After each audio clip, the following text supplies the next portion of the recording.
All right, we'll start 100% Dad podcast interviews with dads. David, why don't you introduce yourself, who you are, what you do, marriage, kids, all that kind of stuff. Yeah, my name is David Mendonca. I am a father, a husband, a journeyman lineman. I have three kids, the oldest being 14, the youngest going to be turning 5 here this weekend actually. Nice. So, been married now going on 15 years. And in fact, we just had our anniversary on the 17th of this month. So, Congrats. Yep. Thank you. And how old your oldest? You say 14? She's 14, yeah. Okay. She's 14 years old. And what are the other ones? You got a 5-year-old. Was there one more in the middle? Yeah, there's one in the middle, and he's 7. He turned 7 in July. So, Okay. But background on me is I was in the military. Spent 5 years in the military. I've been a journeyman lineman for about 14 years now, as an apprentice and as an actual lineman, a journeyman, altogether. I've been all over building power line. I worked a lot on the road. I was one of these fathers who did a lot of road work. I was always on the road. My children pretty much grew up without ever really seeing me, maybe on the weekends a few times. So I was an absentee dad. For how long? About 9 years. Okay. About 9 years. Okay. Was that the same for the first year of your marriage? Actually, the first year of my marriage, no. Okay. The first year of my marriage, I was home. Okay. So I was home during that time. But I started hitting the road more and more. You know, as an apprentice, you pretty much just go wherever they tell you to go. It's like being in the military. So they tell you need to go up at 7 o'clock in Arizona or, Texas, Oklahoma or wherever, then that's where you're going to be. Kansas, that's where you're going to be. Questions asked. One of the things they always ask you is, well, how bad do you want it? How bad do you want to be a lineman is what they would say. So they didn't care if you had a family or anything, So utilities are usually like some local company owned. Well, actually, so I learned that's not always true. I learned in Texas there's lots of different companies that provide the service. Yes. Like in Florida, like we have like FPL is like the main energy supplier, but they own the line, so their linesmen fix the lines. So I was just wondering, like, who do you end up working for when you're a journeyman linesman? Are you just like an independent contractor that's going to work for the individual energy companies, or is there like a whole industry or company I don't even know about that does that on that nationwide scale? Yeah, what it's called is the IBEW. It's the International Brotherhood of Electrical Workers, and they call us tramp linemen.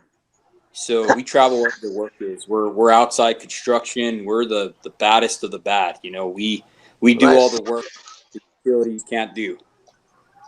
Nothing against utilities, but they like to get the cush work where we get all the hardcore backyard, whatever hard money jobs. Right. And I know I saw some really cool ones when Puerto Rico went down. Oh yeah, and they were doing all that stuff from helicopters. It was awesome. Yeah. I just saw a video of it. It looked really cool. Yeah, heck yeah, that's always fun when you get to do that. But so that's what I do. I've tried working at the utility and I was miserable. I worked there for 3 years. And being a construction hand, it just goes against everything you've ever been taught. It's a different mindset. As a construction hand, you're always, like, let's get this done. We don't want to be here all day. I got beers to drink or whatever. And as utility hand, which normally they call us the carnival or construction hands, you know what I mean? And we call them utility pukes. Kind of a rivalry there. But they want to just skate, kind of work and, do whatever they kind of possibly do, the least amount of work, usually. I mean, there's some good hands there too. I've worked with a lot of guys that were actually jammers, and could do some really good work. But I'm a construction hand. That's what I normally do. So being with that, you go wherever there's work. I traveled a lot wherever I can make the most money. I always try to stay home, or at least close within 3-4 hours. I always tried to manage And to do if I could. now is that like 5 days a week, Monday through Friday, home for the weekends, or is that like 2, 3, 4, 5 weeks at a time, and then you're back home for a week or two? It depends. I've had it where 2-3 weeks gone and then come home. I've had it where this last time I was El Paso. I was a foreman in El Paso, Texas, which is 3.5 hours away. So I had work Monday through Friday. Sometimes up until Thursday. Depends on if we had overtime or not. And I'd come home on the weekends, which was nice. Yeah. But during the time, you're still gone. You're still gone during that week. You're still in hotels or trailers or whatever you stay in. Yeah. So Are basically, you are you, living. are you still doing that? No. I that's actually where my story starts going into is in Yeah. 2018. Let's hear it. Okay. 2018, around September, between September and November, my wife was training for a marathon. At that time, I was working in El Paso. Like I said, I was a foreman out there, and I was making great money. Only 3.5 hours away. I had a company truck, everything you could possibly want. Working for a good guy and everything. And my wife was training for a marathon. She was getting ready. She was running about 6 or 7 miles a day. And she started calling me more. She knows not to really call me during the day because, I have guys in the air. It's a dangerous job. I have to be paying attention to them. I need to make sure my crew comes home with all their fingers and everything else, just basically just being that guy. So she started calling me a lot. And the topic around that conversation was starting to turn into little fights. And it was, you need to come home. I don't feel good. She started really hurting. And it started adding a lot of stress at work for me. I don't like her. I mean, when you're on the road like that and you're getting that call, there's really nothing you can do at that moment. Yeah, it's helpless. It's helpless. And as men, we seem to try to go into this mode where we want to problem solve right away. So I start thinking of all the things. Well, it's only 4 days. Can you get through this? Try doing this. I started making all kinds of, retroactive plans for her and everything else, trying to be there, but at the same time, be there for my guys. Now, go into November. That was around September to November. So this is this was over the course of like a month or two. Yes. This is between September to November. She was training. She was telling me one day that she was taking a shower and, just getting ready after a run. It was unseasonably warm. And she saw this thing on her leg. Well, she went down to brush it off. She thought that she had cut herself shaving. Well, when she did that, it fell off and it had legs. And it was tiny. I mean, it was the size of a granular pepper. Black. Okay. So she didn't think anything of it. She's just like, what the heck was that? So that was between September and November when she started calling and all that. She started getting worse. November came around. She started getting migraines that lasted a month. She had a headache for a month. She thought she had overtrained. She started getting neck stiffness, all kinds of other issues. The calls started happening more. We're fighting more. She kept on telling me, you need to come home. I can't do this without you. And my whole mindset was, I'm making money. I'm providing. You're at home with the kids. Deal with it. Okay. December 24th came around. I was on Christmas break from work. I got off on December 19th, and I wasn't supposed to come back till January 7th. So we're at my sister's house for Christmas Eve, and my wife, she started losing feeling in her hands, and her legs started going really like tingling, and they started going numb. She couldn't feel her legs from her hips down at all. So my mom at the time was like, "Oh, you need to take her to the emergency room." I was kind of bugged. I'm not going to lie. I was like, man, we're here with my family and everything. We're having a good time. What's going on? You got to understand, I've already gone through this since September. All these pains, having these weird symptoms she was having. So I was already fed up with it at all. So we go to the doctor, the emergency room. Her heart's really pounding, and they don't know what's going on with her. They put her on an EKG and everything. There was limited staff due to the holidays. So they're basically like, you guys go ahead and go home, enjoy your time with your family. If anything happens, come back tomorrow. So that's what we did. We took their advice. So your wife stayed, or she went back home with you? She actually came back home. Okay. Came back home. December 25th, we started opening up all kinds of presents. She cooked dinner.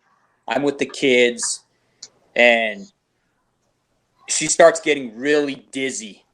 She starts having a heart pain.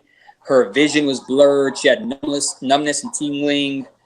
She told me that her symptoms, that she felt poisoned. She felt like someone had poisoned her. She didn't know what had happened. She just felt weird. So I had already taken the kids a shower, and we called the emergency room, and they said, don't bring kids. That H1N1 was rampant. So they're like, at all costs, don't bring anybody who's susceptible to this. So we don't have any family near us. We live out in the country. So my wife decides to drive herself in. I stay with the kids, and she goes to the emergency room. We're texting and talking. They're running tests on her, and they're trying to figure out what's going on.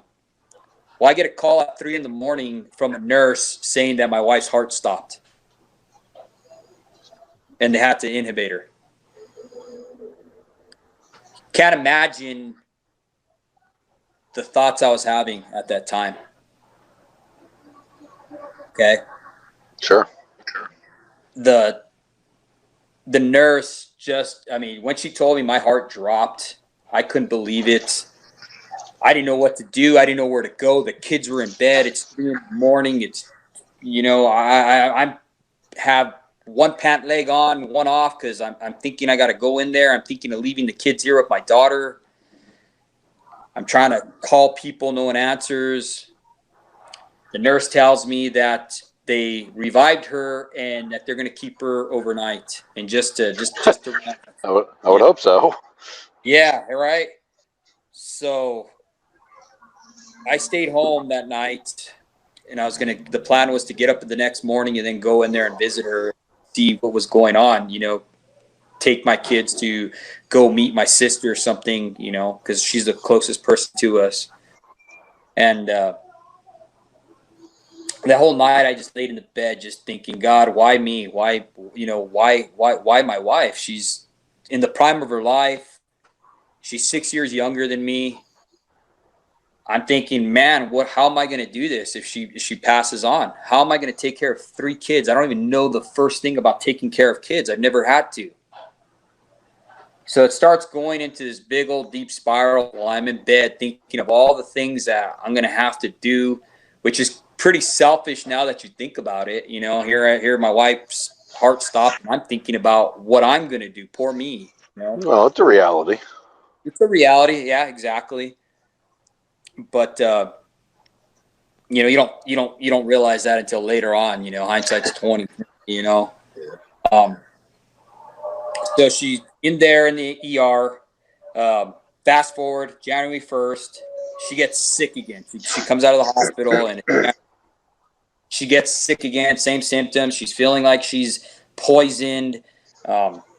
She refused to go to the ER that time though.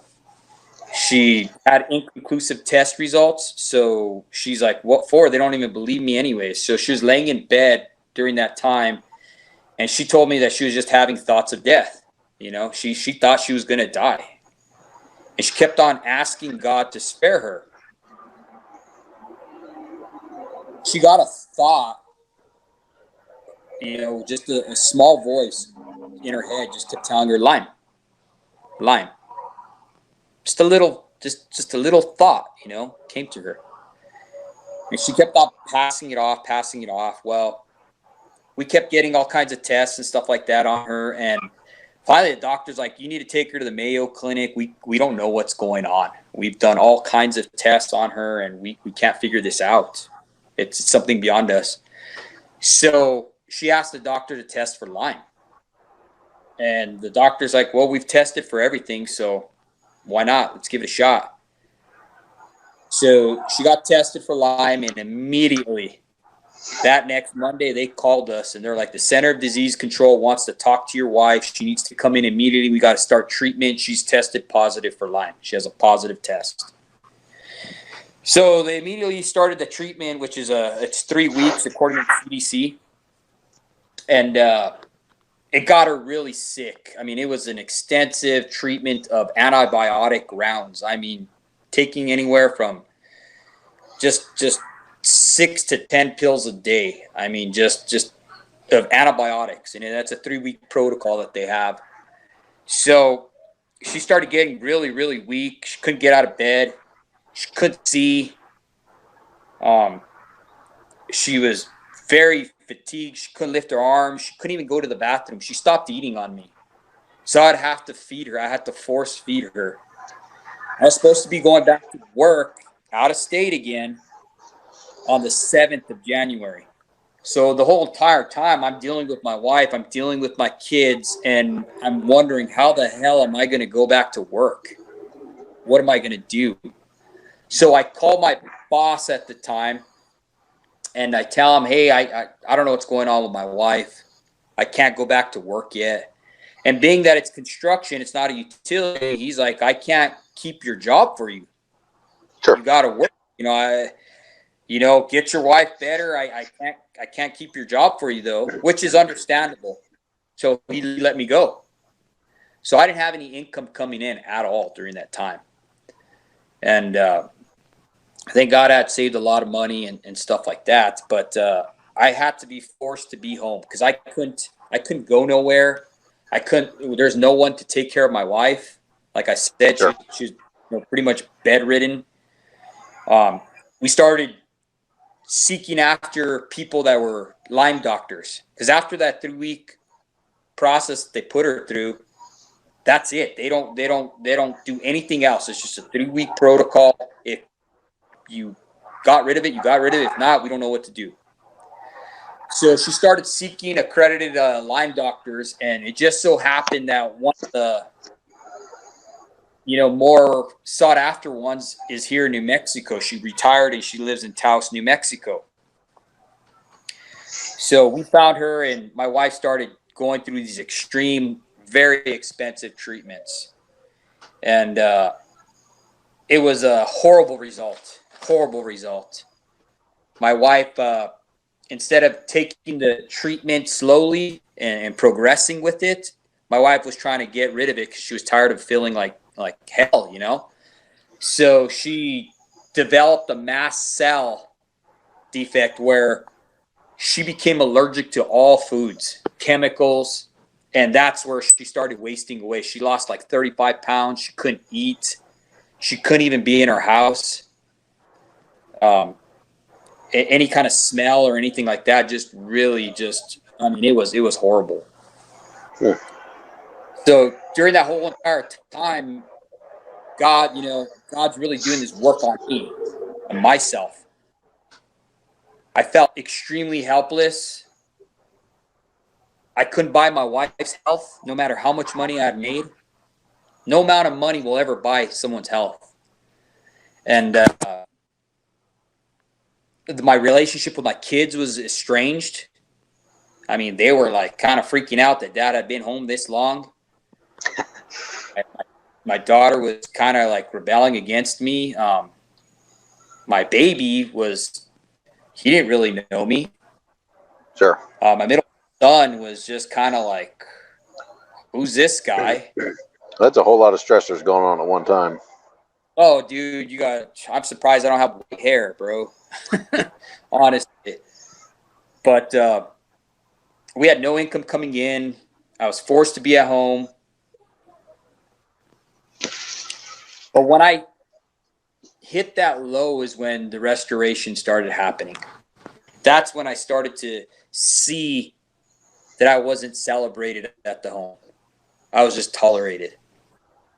And I started seeing my level, that all the success that I had tried to achieve through being a lineman, through providing for my family and doing all these things, which I thought was honorable, which it is. It's honorable to provide for your family. But at what cost? What was the stakes that I was willing to do that for? I was willing to sacrifice my family. They took a back seat for me to go and achieve success. I was not being significant in that moment. So I started looking up the meaning of significance over success, and it just totally just clicked like a light bulb in my head.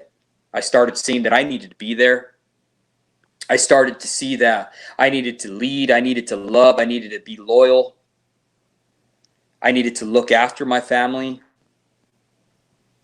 And that's where it just all started changing. God had opened my eyes to this huge void of this absence I had created.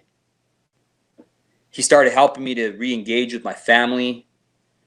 And throughout that whole thing, it was just a long road of just a whole restoration with my kids, just building that trust back with them that I had lost because I didn't even have trust with them.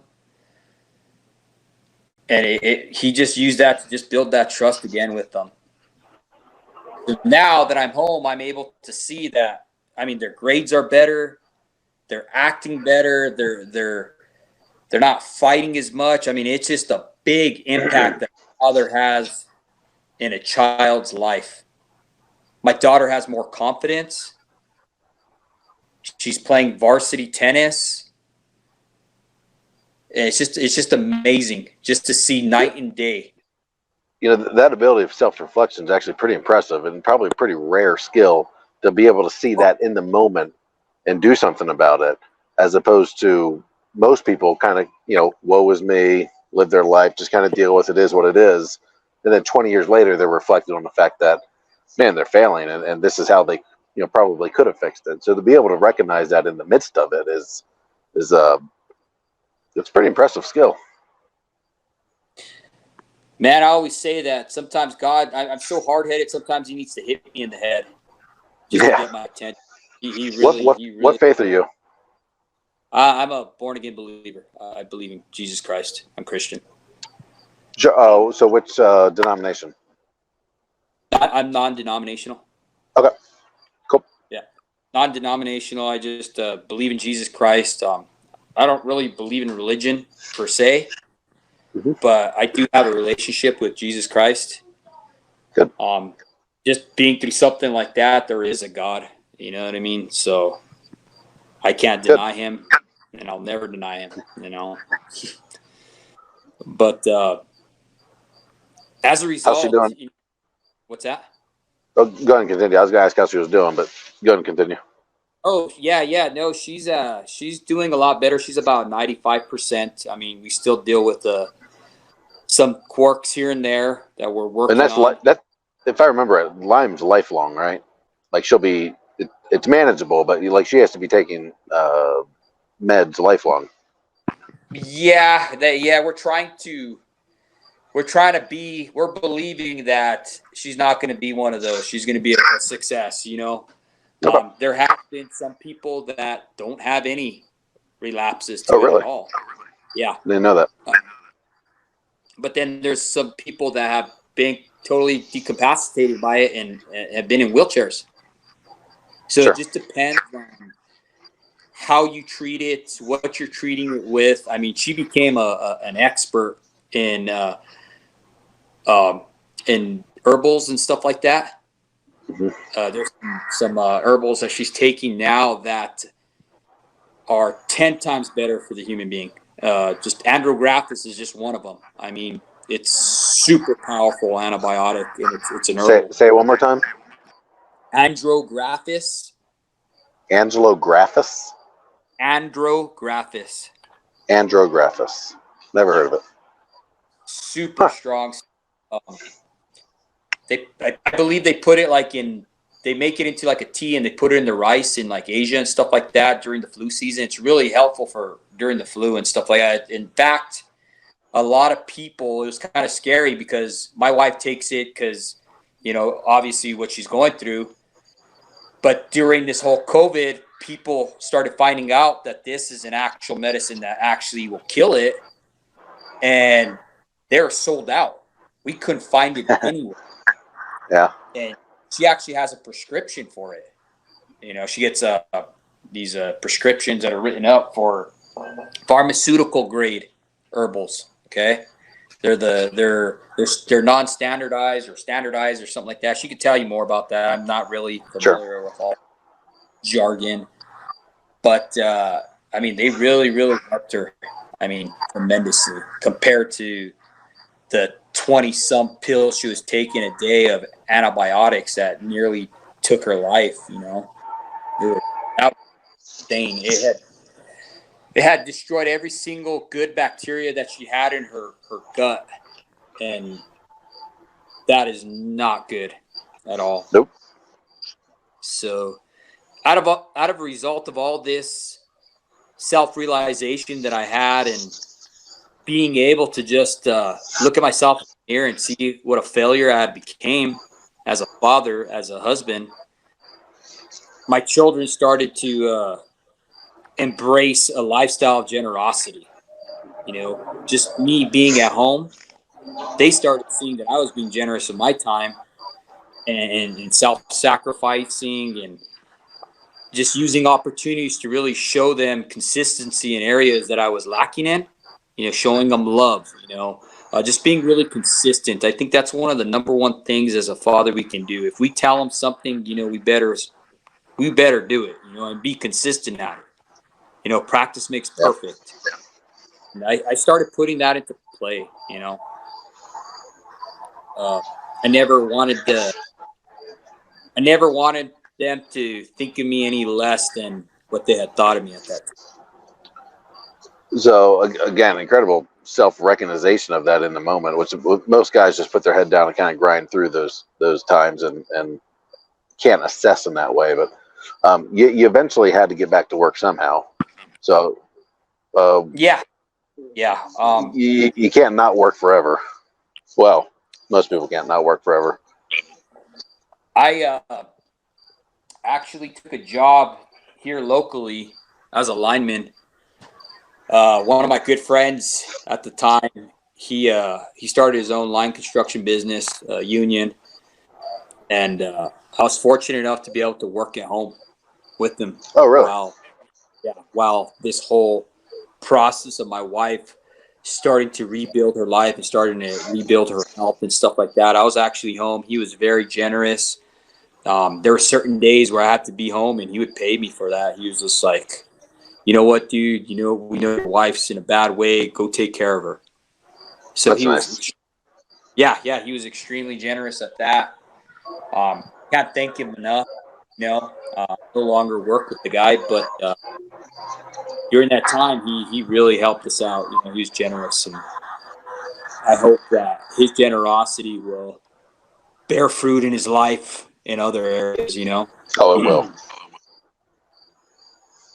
But that's pretty much in a nutshell. Just a self-realization of how much I had failed and how much I had missed. All those little tiny nuances. How long has that been? 2 years now? Yeah, 2018 is when it started. So 2 years now. Okay. We're finally starting to see the light at the end of the tunnel. We look at everything now with the silver lining. So, but let me tell you, that was a rough 2-year season. Sure. God, you can't imagine. So really, it was just kind of all about time, wasn't it? It was just time Yeah, and interacting with them, because it went from so non-existent to so present. exactly. And I credit that to just being around them. You know, a lot of people say, "Oh, it's about not quantity, it's quality time." That's a Right. farce. You need to Well, be there. You it's know, both. Yeah. it's I live by that of having quality time, and I used to say it all the time. I would take them out. I mean, like I said, as a journeyman lineman, you're very fortunate. We make better than most. Sure. Okay, that's humble as I could put it. Our job's one of the most dangerous jobs in the world, and I think we still need to be paid more. You know, every single day when you're up in that zone, there's a potential for you to be maimed or killed Sure. every day. And that's just dealing with electricity. That's not dealing with helicopters, crushing pinch points, heights, falling, truck wrecks, you know what I mean? Whatever. So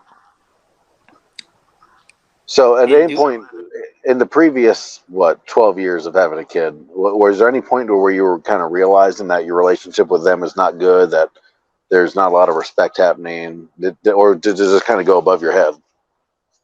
it kind of goes above your head because you're so concerned about providing and the job and being good. You take pride in your work, you know, and Was it you want to be the was there ever any thought to like moving your family with you? And we're just like a lot of just because we're in this, I guess lifestyle now of the RV world. Like there are people that travel for work and they just take their family with them, especially construction superintendents and things like that. Where they're a year and a half at a time, and then moving on to the next project. Where they just bring their family with them, and their house is now on wheels. And was that ever like a consideration of moving your family where you work, or it just wasn't even a factor? it wasn't even a factor just because I was trying to build a life here for them. You know, we have a beautiful house, we have a farm, we have property. And I thought, in my way of thinking, if I can buy everything, if I can pay off everything, if I can just Provide. supply their needs, gifts, right, then they would Mm-hmm. just be happy. And that would negate the fact that I wasn't home. I bought into that. And now you know the presence is more important.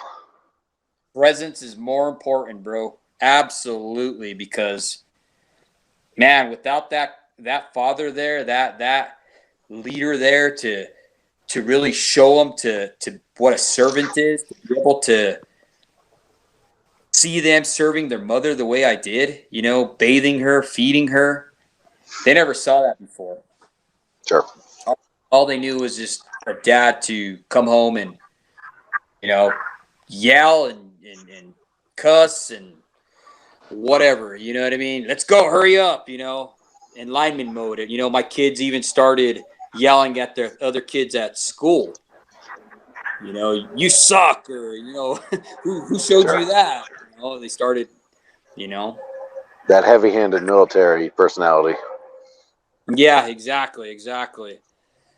So How, it was well, a great. what kind of house did you come from? Did you grow up in a house with where your dad was gone a lot, or was your dad and mom always there? No, my parents are still married to today. My dad was always there. He worked for the city, and he busted his ass. You know, he was a good provider. He worked his butt off, and he was always there for us. He worked. He provided. Did everything right. But now that I can look back and see, I can see the patterns he did where I started doing. He was checked out, even though he was home and he didn't have to travel like me. He was checked out, and I think Mm-hmm. that happens to a lot of fathers. They go to work, they're tired. Yep. You know, they have stuff that they're thinking about. Their minds heavily laden with what happened earlier that day, so they They don't can't. They disconnect. exactly they disconnect. They become sedated, and they can't even give the attention that their children are craving, because that's what your children crave, your attention. And when you can't even do that because you're so exhausted because you just gave the best part of your life to work, and your kids and your wife get crumbles, something's wrong. I think that's where society is today. There's too many men like that. I agree 100%. Did anybody ever pull you aside and say you need to be spending more time at home, or this isn't going to go well down the road? Did any of your parents or even your wife kind of tell you stop taking these jobs out of state, like do something near home? My wife always was pleading with me. She always wanted me home. Every single time I'd buy something for her, she was happy, but she wasn't happy, and it would piss me off because I would be like, well, any other woman would want that. What do you mean? Well, Sure. why aren't you happy? And then it finally dawned on me one day. She told me that a house without me wasn't a house. It was, or how did she put it? She said, A home. a home isn't a home without me. It's just Yeah, it's just a house. And the stuff that I was buying her, that's not what she wanted. She could care less. She said that she would rather live in a lesser house and have lesser things, but live life with me. Yep. There's a shack on a rock versus a castle in the sand. Yeah, exactly. And I don't know if it was pride or whatever, but I'm like, bull crap, that ain't gonna happen. We're gonna do nice stuff. We're gonna do this. We're gonna do that, and yeah, all other stuff. And it nearly cost me, just that whole way of thinking. It like I said, I had to be hit upside the head and almost lose the person that I love to realize where I had gone wrong. And I am so thankful that I finally realized that. I am so thankful that he spared my wife. I'm so thankful that I have a relationship back with my kids. It's not perfect. My 14-year-old daughter, I'm not trying to say I'm perfect at all, by no means. But I do put in the work, Sure. I put in that. That's all you can do. Whenever you realize it, that's all you can do is just do the best you can going forward. Yeah, you just put in that same drive, that same amount of work that I did on everything else into my family, and just try to shower them with love and try to be that example for them, because they never had that. And this is all new to me because like I said, we're talking about my path. My dad was very stern. Like I said, he provided and everything, but we didn't have a lot of love shown. Sure. This is all new to me, but it's something that's necessary, and I think that's a great thing when you can have that realization and say, hey man, I'm not going to do it like my parents. Nothing against my parents or nothing like that. I'm not bagging on them at all, but I realized where they had faults, and I don't want to relive them faults. And I think that's a wise. Yeah, they probably did what they thought was best and what was right, and now we know better. And now we're doing the same thing they were doing. What we think is best and what we think is right. We just know so much more and have a different perspective. So it's not like they were bad or anything. Just like you said, it's about just doing the best we can. Doing the best we can with what we have, right, and the time we have. Money can't buy time, and that's my biggest realization. Money cannot buy time, cannot buy health, and it cannot buy love. It does help because it did buy you time when you needed to take off to be with your family. You were smart enough to have reserves and savings, and that allowed you to do that with less stress. But yeah, it's not the end all be all, and it's certainly not the cure to everything. No, absolutely not. But like I said, you go through stuff like that. If you really allow it to go through the process. I had a friend tell me it's always the process. He was a lineman, and he was a pastor. Okay, they said that you can never do that. That's impossible to be a pastor and a lineman, and he's doing it. And he's a solid man. He's a heck of a lineman, and he's a foreman. And he'd always tell me, just go through the process. Don't fight it. Just go through it. Let God do His work in you. He'd always tell me, because that's who I would turn to. I'd be like, man, I don't know what's going on with my marriage. I don't know what's going on with my wife. All she does is complain. I'm buying all this stuff. I'm doing all this stuff. How the heck can she complain? And the whole entire time, he's like, just go through the process, do the process, love your wife. You need to spend more time with your children. You need to spend more time with your kids. And at that time, you don't want to hear that. You think you know everything. At least I did. I thought I knew the best way, and most guys apparently are I the same way. They're super hard headed. It's hard to get through sometimes, and but then when you do get through, they go all in, and they kind of they preach it to other people. So guys tend to go all in on what they believe. I know I do. I once I get my mindset, it's pretty much done. If I have my mind made up, I'm gonna do it, and that's it. No one's gonna stop me. It's funny. So the pastor and the foreman thing. Mhm. I've always felt so I did construction for, I don't know, maybe 4 months, it was like a 3 month period between my freshman and sophomore year of college. Laid concrete, pump cinder blocks, things like that. Uh-huh. And yeah, I don't know why that industry, but it gets crude. The language and the thought processes, and it's a different type of guy out there. I mean, there's good guys obviously, but there's some really rough stuff being said and talked about, and uh, it's not something I think I would have been comfortable being around as an adult. It was a little awkward as a teenager sometimes walking into that. Oh yeah. It's it's definitely a crude world. Like I said, linemen, we're a different breed completely. Yep. I mean,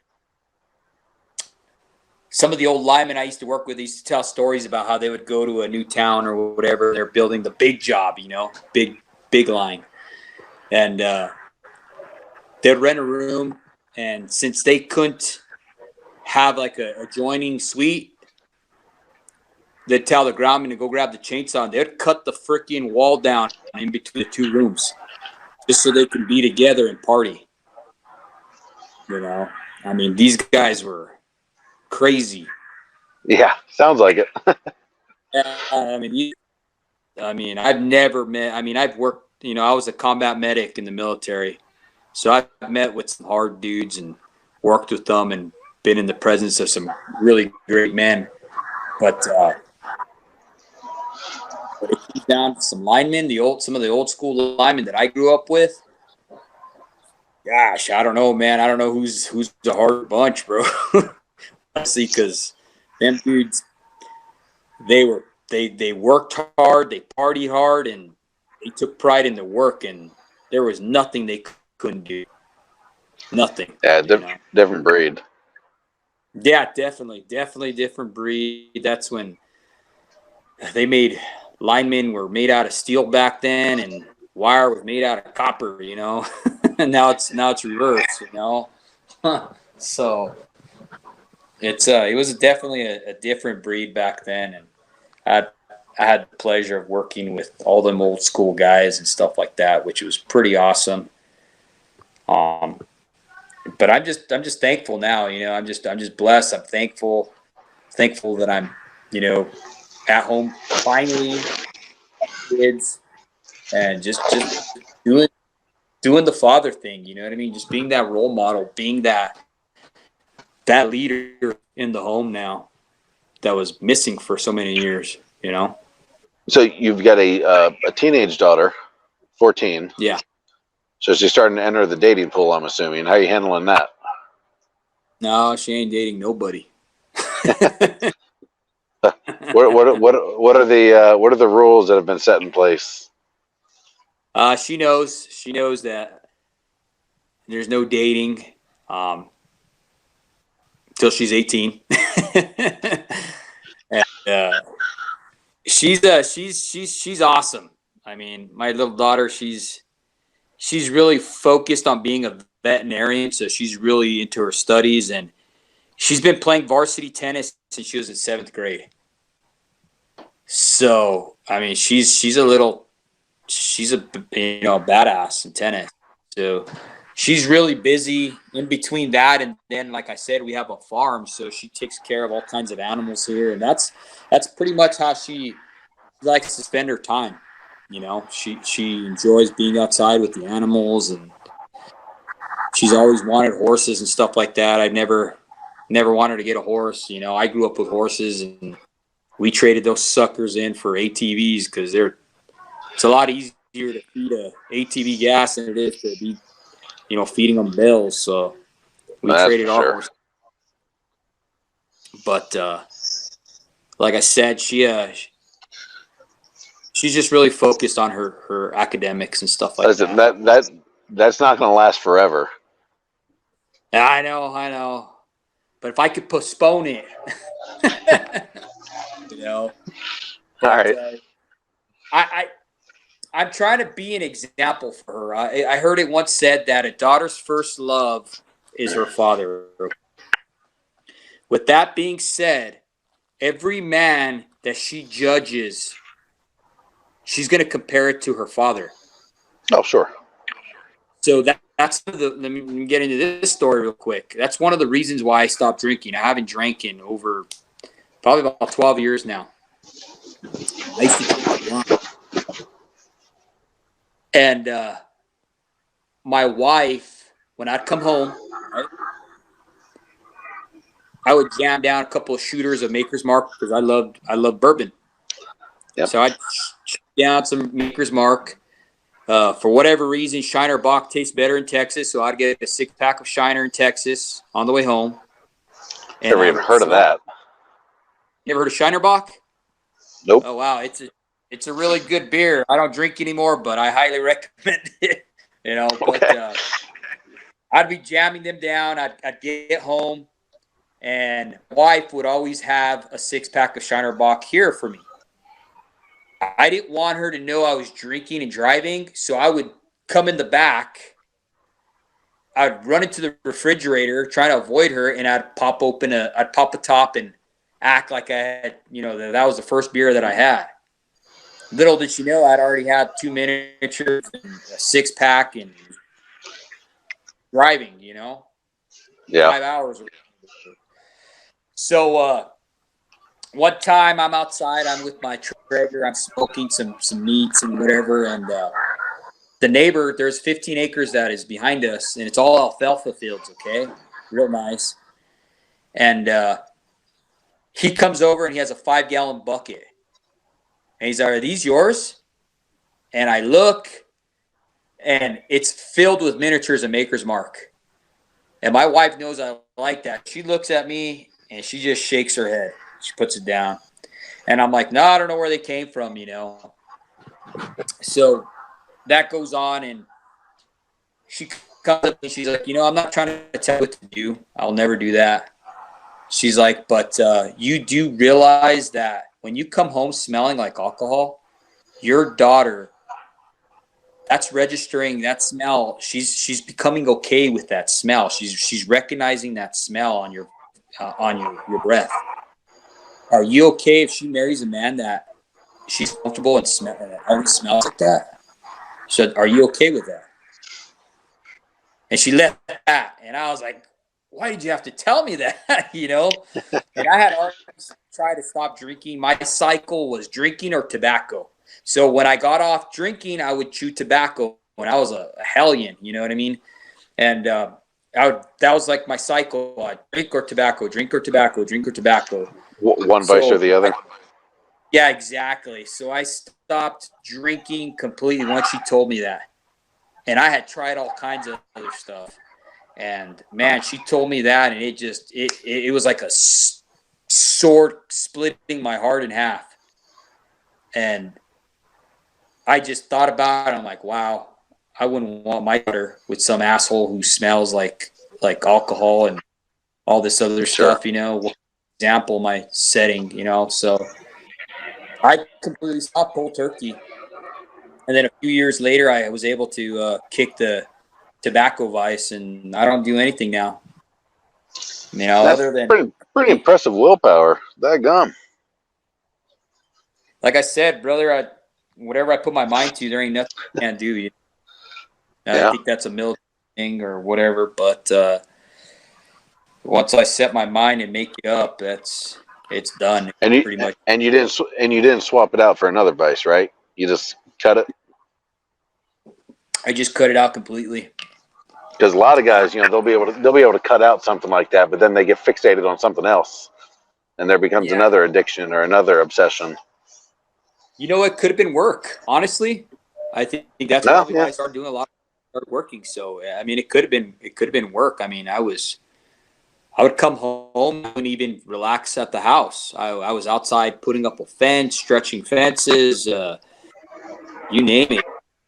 I was giving her hell I gave her hell all week on the job, and then I'd come home and I'd start giving her hell over here at the house, you know. And instead of relaxing and enjoying my kids, I was outside working all the way until the sun would go down. You know, sun up to sun down. I think I worked harder at the house, to be honest with you. You know, so, trying to so I so I don't have any daughters, but I always thought it was a cool concept of whenever the age of dating approaches, because some parents will say, you can't date till you're 14, 15, 16, whatever it is. Um, but I always like the concept of dad, like when that happens, when you hit that age, dad's going to be your first date, and dad's going to take you out on a proper date, and we'll get dressed up, go to a nice restaurant, open the door for you, pure chivalry, the whole thing. I always thought that was exactly. a cool little thing. Have you guys done that, or do you want Yeah, to? Have you thought? that's actually I've been doing that with her since she was a little girl. I would open up the door and I'd get her corsage and stuff like that, and they would have her school over here because like I said, we live in the country, so we're fortunate where they would have a father-daughter dance every year, and it was just Oh, so cool. awesome just to date and get her a corsage and open the door for her and take her to go eat and just show her how a gentleman should be, you know. Set the bar high. At the bar high, exactly. And But then at the same she time, knows you can't just do it for her. You got to do it for your wife too, so she sees it day in day out as well. exactly. Yeah, like I said, you got to be an example for them. They watch you. You know, Yeah, more than we know. exactly. One of the coolest things I ever saw while I was working at the utility was we had this supervisor, and he'd always put these quotes on a chalkboard, right? Dry erase chalkboard. And one of the quotes he put up there is, "Be the man your children think you are." And man, that hit home with me. I was just like, wow, you know, if I could just be that superhero, just be who they think I am. I mean, it was awesome. For me, it hit home real big. I still remember that. That was probably 7 or 8 years ago when I saw that, you know. But that's still, I'm just trying to be that example for them. Like you said, set that bar high and lead from the front. You know, just be that leader for them. What do you guys do for fun? Do you guys have any like family hobbies or things you like to go do or do at home? We're a running family. So we do a lot of running, a Even lot of hiking. the kids too. What's that? The Oh kids yeah. too. Yeah. Nice. Yeah, they love to run. I mean, every single one of our children, we have a Jeep stroller, right? And every single one of them has been in that stroller. And I used to run 5-6 miles a day with them kids, you know, Jeez. when I'd come, whatever. And we'd go on family runs. That was like our thing, is the family run. We love to trail run, and that was just a really cool time for us. That and camping, fishing, just a lot of outdoor activities. I want to get my daughter into rock climbing because I used to do a lot of rock climbing. One of my good friends is one of the highest ranking American climbers at one point in time. and he was in our wedding and stuff like that. And I used to do a lot of rock climbing, and I loved it. That was one of the coolest things I used to enjoy. So I think my daughter would be really good at that. So I want to take her and have her try it out. She did it when she was real young, but she hasn't done it now that she's older. It's just the last 2 years have just been kind of a blur, just everything with my wife and just Sure. making sure that she's comfortable and everything else. You know, it's everything else kind of slowed down. And then now with COVID, it really slowed down. You know? So, but I think, Well, you like should. I said, be that example for them where we're not panicking. I see so many people nowadays on the internet, social media, whatever you have it. They're so panicked and so consumed with what's going on. I mean, it's almost like this fear is just really just gripping them and possessing them, and they're forgetting about their children. A lot of them, you know, I thought it was pretty insane. Our church having to make lunches for kids, and I was like, well, why are they doing that? And the reason being is because a lot of the kids here sometimes lunch at school is the only way they get fed, Mm-hmm. and that's sad. That's sad Yeah. to see, you know. So make sure you know where the hell's where's their family, where's their parents, who's looking out for them. Who knows? That's that way, and that was that way in Florida as well. It still is. Where Florida actually does. They'll do for a certain income families. They'll do breakfast and lunch. So if you get to school early, they'll give you breakfast, and then they'll Mm-hmm. give you lunch as well. And it was actually a smart program they did. I think decades ago they started it. But school attendance just skyrocketed once they started doing that. Because genuinely, I mean, kids were going to school and happy to go to school because they knew they'd get 2 meals, and that wasn't guaranteed Yeah, at home. And so it's actually a pretty smart program for. I agree. I agree. It's a great program, and man, it just It'd be blows my nice if mind. parents were feeding their kids, but take it wherever we can get it, I guess. I guess right, and it just blows my mind. That's how far we've fallen in society. And Yeah, I it's not everyone, but there is a segment of the population that's that way, and uh, I've never been close enough to it to really see what's going on there. I yeah, knew families that qualified for the free lunch and free breakfast, but they were not. If that didn't exist, they were still going to get fed at home. They had decent houses, so I never saw the families that, where that was a real genuine need. It was a bonus for the kids I knew, and it kind of helped alleviate maybe some strain on the families. But you know, I think like in the Miami area, the really poor areas in the 80s and 90s, I think that's where they saw like the most benefit in the big cities. But yeah, it beats me how it doesn't matter how low someone's paying me. There's no way I'm not feeding my kids. It doesn't matter what my exactly. job is. I mean, it's just that's kind of job number one. So You would, you know, I can't comprehend that family scenario. yeah. Either do I. Like I said, it blows my mind that they would even have that. I mean, it really makes you think. What is going on in their head? Are they depressed? Are they, is it drugs? What the heck would possess you to do such a horrible thing like that? Like, not even want to feed your kids. You know, Yeah, because at that point it's really not about ability to put some cheap food in the pantry. it it's selfishness. That's what it is. Honestly, um, I don't. Honestly, I'm a firm believer that if you're a selfish person, you shouldn't even get married at all. Marriage is brutal on selfish people. It doesn't work if you're Yep. selfish, and I think that's a lot of times what happens. People just get married, have kids, or whatever, and they're selfish. They can't get through that. They Yeah. don't have the the ability to work on themselves, or they don't want to. They don't want to put into work. They're complacent. They're comfortable, I guess, where they're Well, at. and that's a tough balance because we're all selfish to an extent. I Yeah, guess it's just how deep you are. Because I mean, a lot of guys would genuinely fall into that narcissistic category almost, um, yeah, but can still provide for their families. They still know how to humble themselves and put others before them. It's just kind of that masculine mindset, maybe. Um, uh but yeah, huh. so I don't think necessarily it's all that if you have any selfishness, you shouldn't get married, because I think there's genuine selfishness in all of us. Yeah. Now, maybe extreme levels of it, 100%, but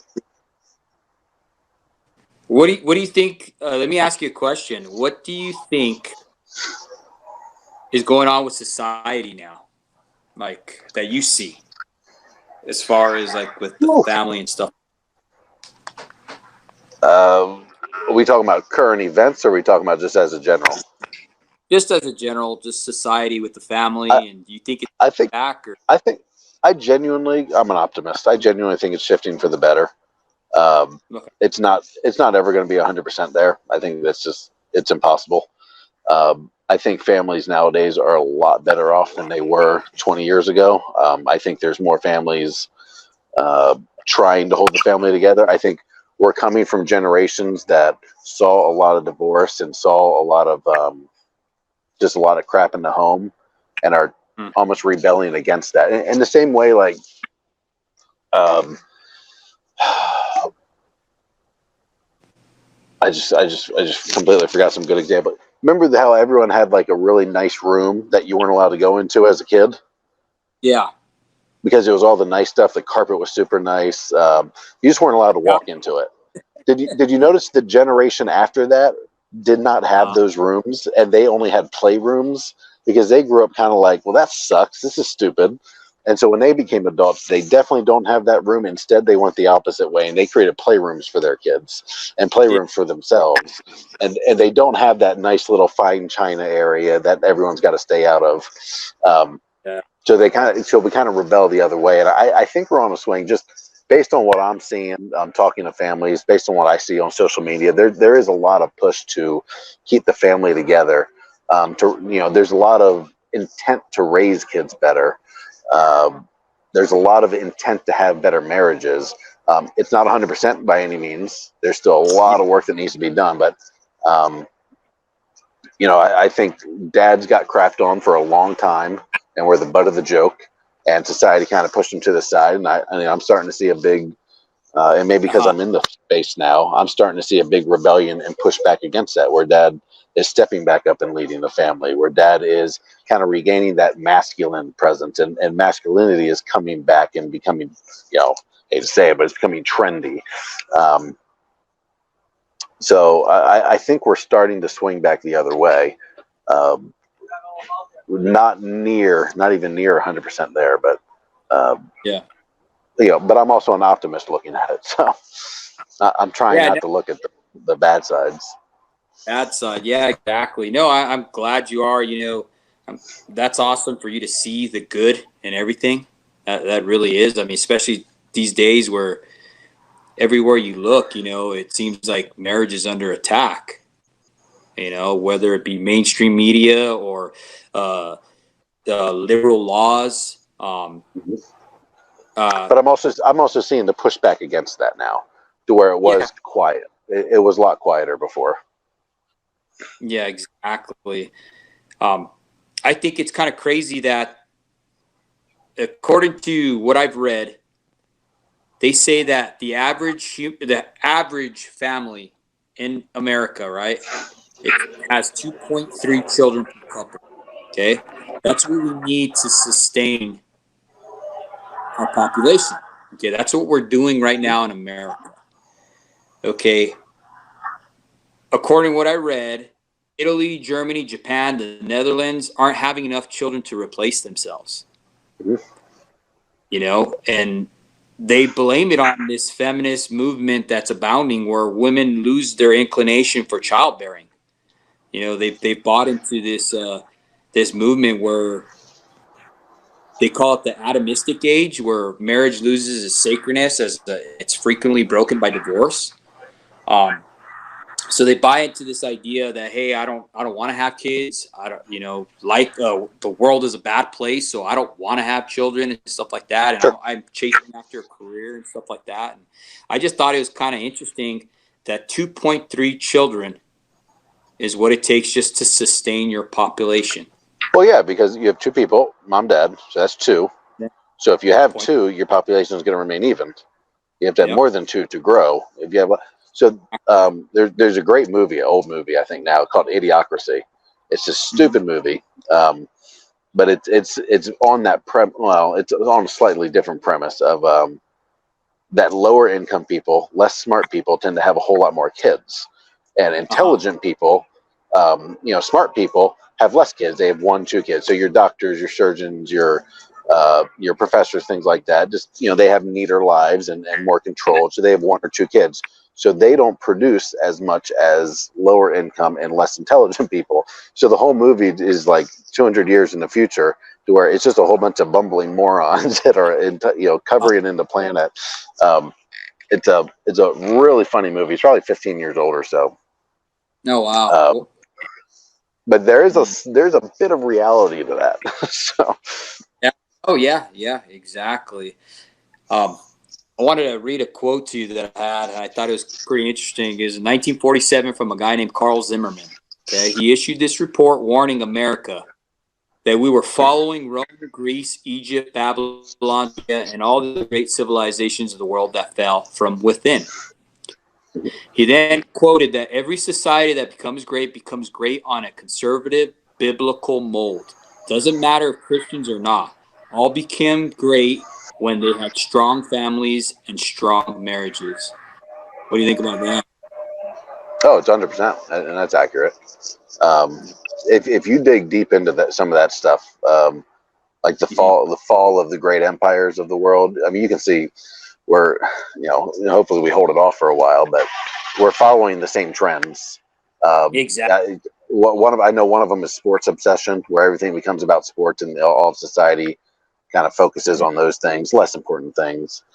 A strong desire not to work anymore and to be sitting back, and entertainment takes priority.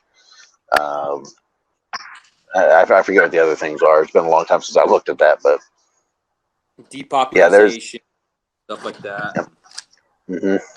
I know. I thought it was pretty interesting too that just the whole feminist movement itself, and some of the things that I read, that the reason why that happens is that marriage supposedly makes women feel secure, and when they're in a marriage, they want to have children because their husband is going to be there to help raise their kids, is what I was reading about. And I thought that was pretty interesting. And for me, that resonated and hit home because, man, just my presence being home with my family has just instilled more confidence in my wife. I see my wife bloom, my daughter. I mean, just my presence alone, she's got more confidence. There was a missing piece. Yeah, exactly. And now it's complete. And now, things are firing on all cylinders. Exactly. So I just think it's pretty interesting how everything kind of just falls back to the family, and how it ties into our society and stuff like that. And kind of where we're competent parents raise competent kids, that have competent families, and when you're taking care of yourself, it's less of a need for everyone else to take care of them. So the family unit, which has been attacked and not quite destroyed, but certainly been attacked for decades, that's a strong reason to where societies start to crumble, and strengthening that family unit is how society gets stronger again. Exactly. That's not my opinion. That's just real facts. Yeah, no, that's facts. That's truth, brother. That's absolutely truth. So if you really want to get into it, people who want to destroy that aspect of it want a little bit more chaos, and a little bit more control, They don't want people to be able to take care of themselves. They want people to have to rely on a system to take care of them. Exactly.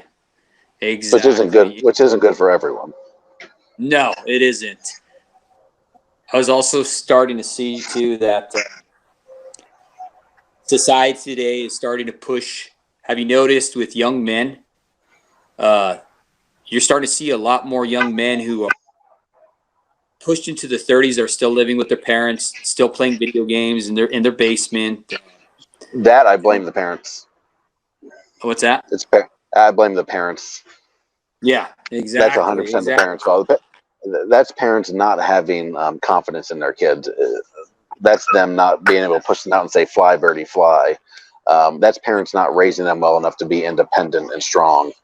I 100% will always blame the parents on that. I won't blame that on any government institution. I will firmly call out mom and dad for saying you're allowing this, and you're not giving your kid the confidence to go out and live life on their own. Exactly. I agree with you 100%. One of the things is being a foreman and a leader. I learned, just being a leader in the military and just being a foreman in charge of a 5-man crew is you're always wrong, and it took a well-seasoned GF that I have high respect for, just what goes on with your crew. If they fail, they failed because of you. Your job was to help them to succeed. So I try to utilize that in my family as well. If my family fails, it's because of me. It falls on me. I'm the one who's in charge. That's my watch. Yep, 100%. That's under my watch. And the ability to shoulder that blame and accept that blame and not have it crush you is an incredibly important skill, and one that kids need to be able to pick up on, and that needs to be taught to them of it's okay to shoulder that burden. It's okay to have that responsibility. It's okay to fail in a sense, or to fail realistically, and see that it doesn't crush dad, see that it doesn't crush mom. And that's a lot of the reasons, like you said, people are living at home in their 30s. People aren't going off on their own. They don't have the confidence. They've been protected from failure for too long. And honestly, I'm not sure their own parents believe in them. Wow, yeah, that's deep. Yeah, no, I agree with everything you're saying. You're absolutely right. They're not letting them fail. And they didn't when they were kids either. That's too much protection. That's too much mom and dad, standing over the kid, not letting them fall down when they're walking. It's that overprotective, what do you call it, helicopter parenting, which we obviously have to protect them from catastrophic injuries and death. But they've got to scrape their knees. They've got to fall. They've got to learn. Oh, when I run like this, when there's roots around, I'm going to fall and get hurt. So, right. And they're just there's a lot of not being given that freedom, thinking it's for the best of the kid, thinking it's for it's protecting them and keeping them safe. In reality, it's handicapping them. Absolutely, I couldn't agree more. That's where all those participation medals are starting to bite parents in the butt. The medals that they wanted to give out for participation and stuff like that, instead of letting the kids, say, hey, try better next time. Yeah. So I get called out on that every once in a while, where someone will drop a comment like that on some of our content that's more like love your kids related or tell them you're proud of them related, thinking that's soft and not realizing that there's also discipline. There's also some more harshness and discussing reality and telling them when they suck and letting them, have some freedom and independence, but also being on more on that, quote unquote soft side of, loving them, spending time with them, caring for them, and having that bonding and that relationship. Like there's both things can happen at the same time. Exactly, and it's got to be well balanced too, just like you're saying. Got to be a balance of both. That tough love, I call it, and everything's about balance. Have you noticed? If you're too protective or you're not protective enough or whatever. You know, everything's got to be perfectly balanced. With work, with your family, with everything. Everything's just got to be perfect balance. I think that's the key to everything. Actually, is just So trying to find that balance. I like the balance theory. I don't like it when people are trying to do it like daily, because I think it just leads to failure and frustration. Where everyone's Yeah, they're trying to be the perfect parent, the perfect worker, the perfect husband, the perfect Christian, the perfect get the perfect body and enhance their mind all at the same time and trying to do it daily. And I've heard it somewhere said like seasons, and I like that thought process of sometimes you need to focus more on work, and maybe that's a few months at a time. And then sometimes you need to focus a lot on your family. Sometimes you need to focus on your marriage. Sometimes you need to focus on your body. Sometimes you need to focus on your spiritual walk. There's things you can focus harder on for a few months or a few weeks or however long.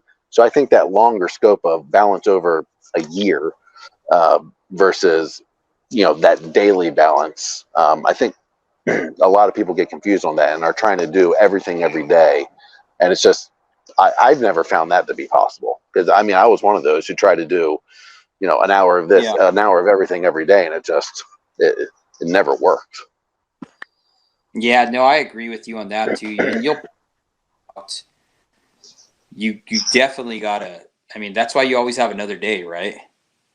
And I think when you actually put in that time, like for me, my typical day is I get up at 5, okay? Depending on where I got to work or whatever. But even when I'm not working, I try to get up between 4:30 and 5.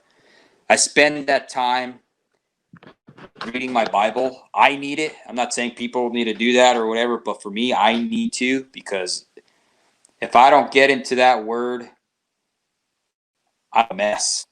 I'll be hateful. I'll be angry. I'll be, you know what I mean? Just for my own personal good and for those around me. I really need it.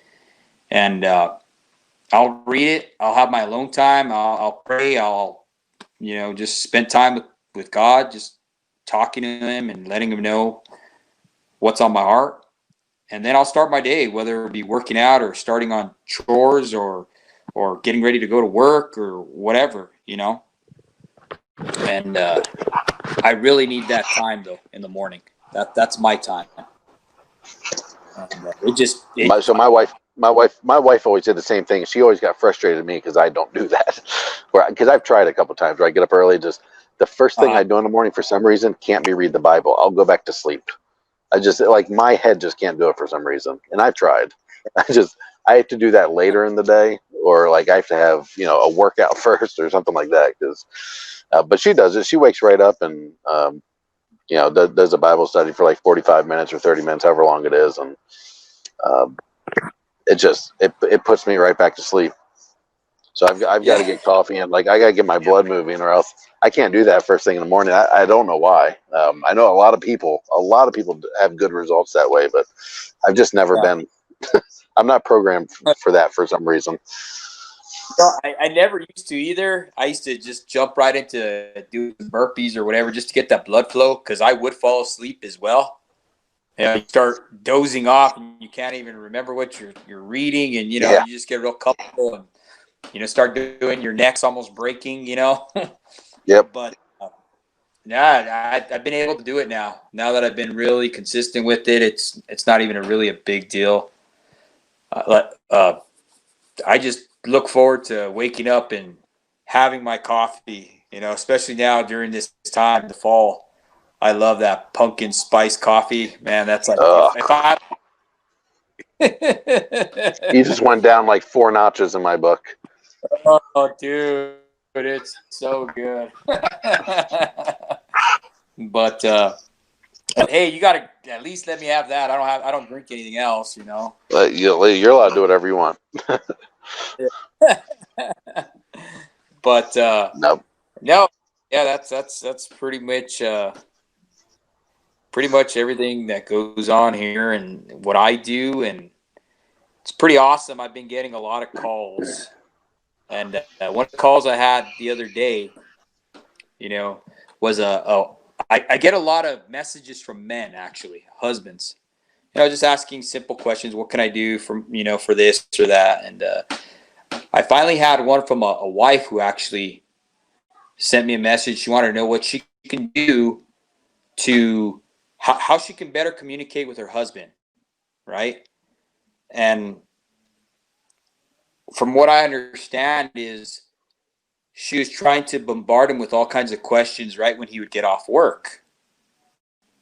So I went ahead and answered her, and I put it on my IGTV on Instagram like that, and I thought it was pretty good. It had pretty good turnout of people responding to it and stuff like that. But I laid down what as men, when we get off of work, that's the last thing I don't want to come in and the kids are pulling on your pants and stuff like that, and then all of a sudden be questioned, where were you, how was whatever, I mean, coming in, you just want to see your family and kind of unwind. And I think that's what she was doing. She was hitting them up, and she was getting negative results from that. And I was able to answer her and stuff, like that. And I thought it was pretty awesome that a wife was actually asking a question. So pretty neat, man. My grandparents used to do, which I thought this was a good idea, is he would come home from work, and now this is like what 60s, 70s, so it's a different era. He would come home from work, and there would be a martini waiting for him, and she would have one poured for herself as well, and they would have the drink, go sit on the couch, talk about the days. The kids would be sitting on the floor playing, and the rule was kids were like they could play, they couldn't interrupt mom and dad, and so for like 30 minutes they would just kind of get caught up and have a drink, and that would be kind of his unwinding, and she would get to talk and have catching up, and the kids were still in the room to have that family feel, but not interrupting and pulling on legs and asking a million questions. We never did that. We just couldn't pull that off. But I always thought that was kind of a cool thing. Certainly a 60s, 70s era type thing. But I always thought that was really cool because it kind of did that. It gave a chance to unwind without being bombarded, but the wife still gets communication, and I don't know. I just always thought that was kind of cool. Yeah, that is actually really cool. I mean, it just amazes me how the times have changed from seeing that. Which what would that be? The golden generation, I guess, or I don't know what generations are called. I don't even know what generation I am. So. They say after 69 is Generation X up until I think 2000. No, they would all be baby boomers, right? Baby boomers, I thought, was after World War II to like the 60s. Yeah, I think they're baby boomers. Yeah. Yeah. That's pretty awesome, though. But just crazy how everything's from there to where we're at today, and we got 30-year-old sons in basements wearing skinny jeans. Yeah. I'd like to think that's a rare event, and that there's more families that are better positioned, and we just don't hear about them because they're less fun to talk about. Right. Right on, man. That's awesome. All right, cool. Well, is there anything else you wanted to? Oh, I've got 3. I've got there. Give me a second. 9, 7, and 4. That's awesome. How long have you been married? We're 13. 13 years. Hold on. No, I got to. I think it's 13 years. 13 years. Yes, it is 13. And we have around. That's amazing. Yeah. So we just started that. We just started that about 4 or 5 months ago. So we're in the RV now. You can see the RVs right here. We're currently in Sioux Falls, South Dakota. They're actually packing up. We're packed up tonight.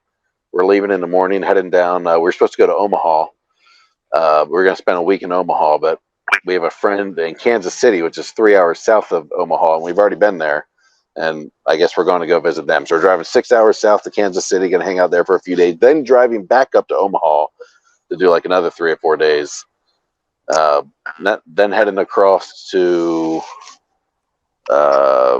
Rapid City, South Dakota, where I got a buddy who's in the Air Force there, and we're going to spend a week at his place doing the Mount Rushmores and Black Hills and Badlands and all that jazz. Man, that sounds awesome. That really does. I did that. I was fortunate enough to do that when I was a kid. You know, my oh yeah, yeah, my father, he was one of his biggest deals. He would save, and then we're one of those RV families that had that picture of all of North America, and everywhere we went, it was like the next goal to put on that little state that we had visited. You know, and yep. that was a lot of fun. I remember that. That was good times. You know, and that's How good old were you when to see that was that you happening? guys are. From 4 to 13. Oh, great! And you remember it? Oh, I remember it. Beautiful. It was yesterday. Good. Cool to have is going to go see the Sequoia National Park. And I'm looking forward to that. I stole one of them. Dude, that place is, well, now it's all on fire, but that Sequoia is not. I mean, yeah, but the whole state is. You know? Yeah. So we're coming down south, and we're going to be in like Texas, New Mexico, Arizona for the winter, and then we're going up the West Coast for spring and early summer. So hopefully, hey, after the spring, it should stop burning. I hope so, man, because that place is awesome. You guys are going to love it. Yeah. I remember bringing home a pop cone that was the size of a basketball from there. I put it in my backpack, and I brought it home. I wasn't supposed to do that, but I was just so intrigued how big those trees were, like General Sherman and all that. I've heard they're massive. Oh, dude, you're going to trip out, man. It's such a good time, though. It's a blessing. You guys are going to really enjoy it.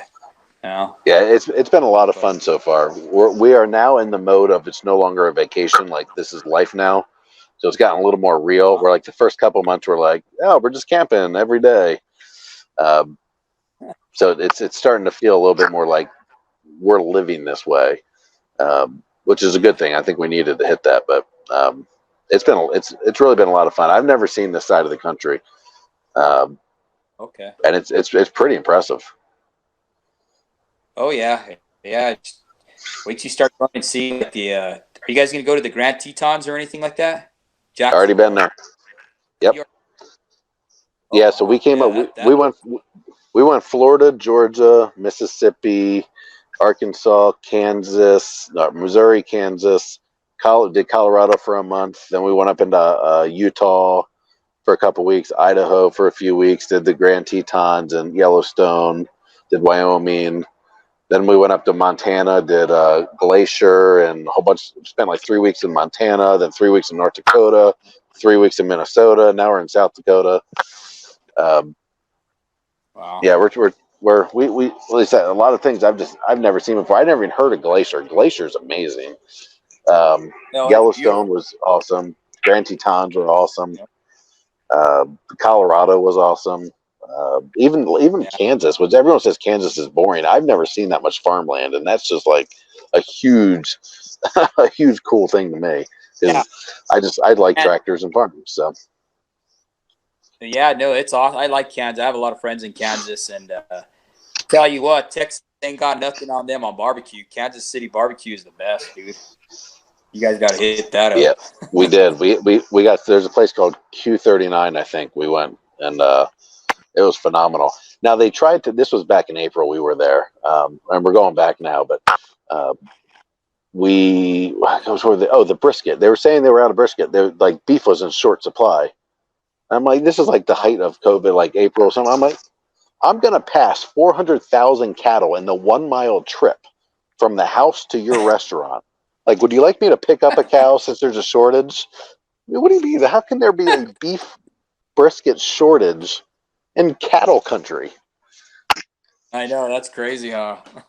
Some of these excuses we're getting that everyone's blaming on COVID starting to irritate me. when you can tell it's bogus. Yeah. That's crazy. Yeah. One of the places that I really, really enjoyed, if you guys get a chance to, it's on Canada's side, but it's We Vancouver, can't. BC, British Columbia. What's that? We can't. We keep trying to go to Canada. They won't let us in. Really? Yeah, Oh, yeah. borders have been shut down Gosh, since yeah. like February.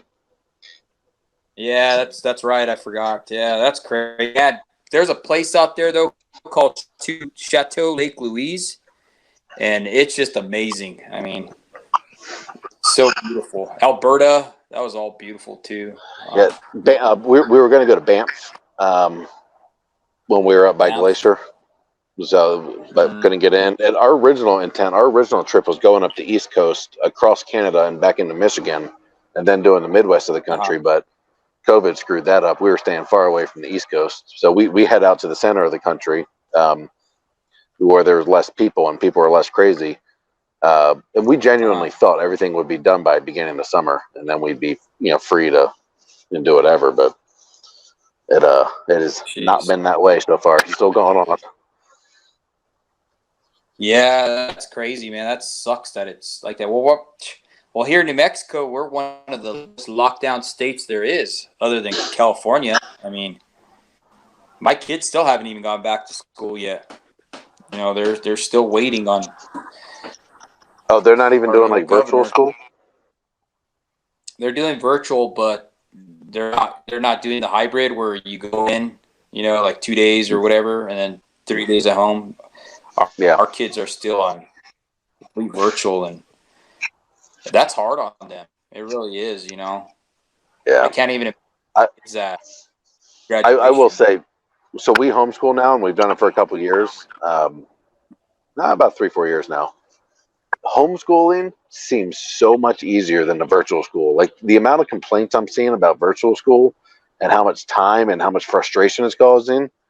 Like, man, why doesn't everyone just pull out of virtual school and homeschool? Because, man, we get done homeschool in like 2 hours, and like our kids are intelligent and learning it, and it seems so much easier.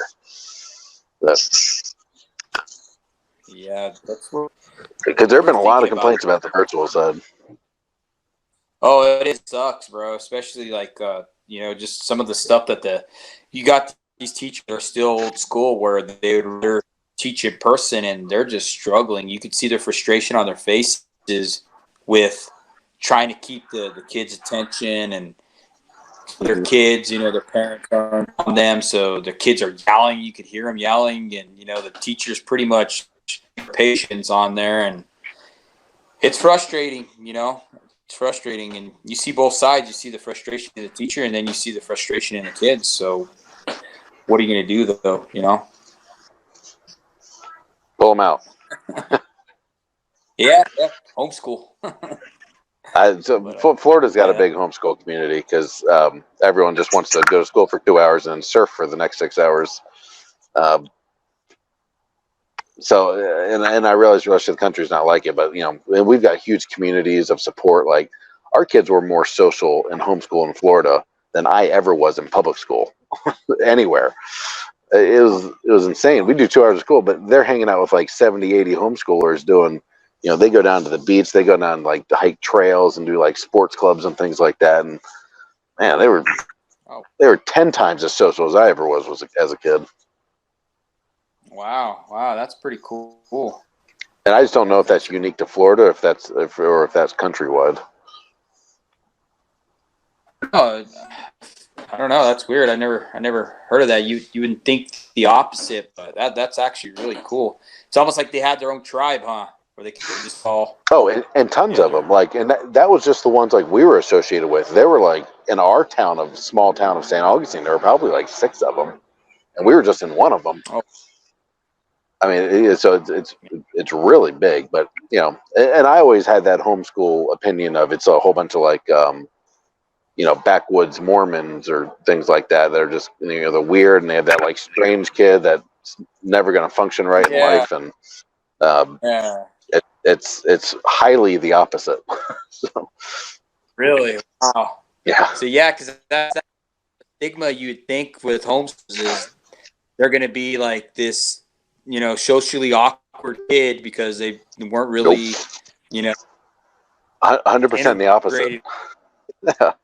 Yeah, that's I guess awesome. you could be. I guess if you purposely isolate your family and never bring your kid out, then that could happen. But um, the ones we were involved with, you did your homeschool at home, but then 4 or 5 times a week you're meeting with like 40 or 50 other kids because you all decided to go to the beach, or you all decided, they do a thing called shoot 'em, Nature Fridays or something like that, and they'd all go to like a different trail, and one parent would pick out and like be teaching about the different plants and animals they stumbled across, and uh, we'd all go camping together. They do sports clubs together. They do art classes together. And ours, like every kid every week had to stand up and do a speaking presentation, so they would learn how to do public speaking. Wow. And then they were all wild. It was heavily boys for some reason in ours, and we have all boys, so they were all just wild kids too. And they go out, climb trees, jump off roofs, and you know, tackle football games that would put the NFL to shame. Yeah, that's awesome. That's awesome. Yeah, we live in a small town out here, and it's called Los Lunas, Mexico. It's south of Albuquerque, and it's all farmland. I mean, these kids are tough. I mean, every year these kids are just in the top, two as far as wrestling and football goes. It's just because they're farm kids. They grew up Sure. and in a hard day's worth of work and stuff like that. So it's pretty cool. The kids still open up doors out here, and COVID really didn't hit too hard out here because it's just a farm community, so people weren't really worried if you're not wearing your mask. It wasn't like going into Albuquerque where people were like paranoid, like they stay 6 feet, and bringing out a ruler and making sure you're 6 feet away from them and stuff like that. It wasn't anything like that. Yeah. So we spent a bunch of time in Montana and North Dakota. North Dakota, COVID doesn't exist. It was wonderful. We got to Minnesota, and we were in the northeast section, and they were extreme. Like no buildings had bathrooms. Like grocery stores, all that. Fast food or all restaurants, all stores. You weren't allowed to use restrooms inside. And so here's the genius of this. So this is to prevent COVID. So the city put out porta potties around the city. So now, instead of using a bathroom because you'll get COVID that way, now you use a porta potty because they're so much cleaner. And now, since everyone's using those, they're filled up and disgusting. And the hand cleaning stations were always out of soap and hand sanitizer. So now you're going to the bathroom in something dirtier and not able to clean your hands. This is how smart that decision was. And then,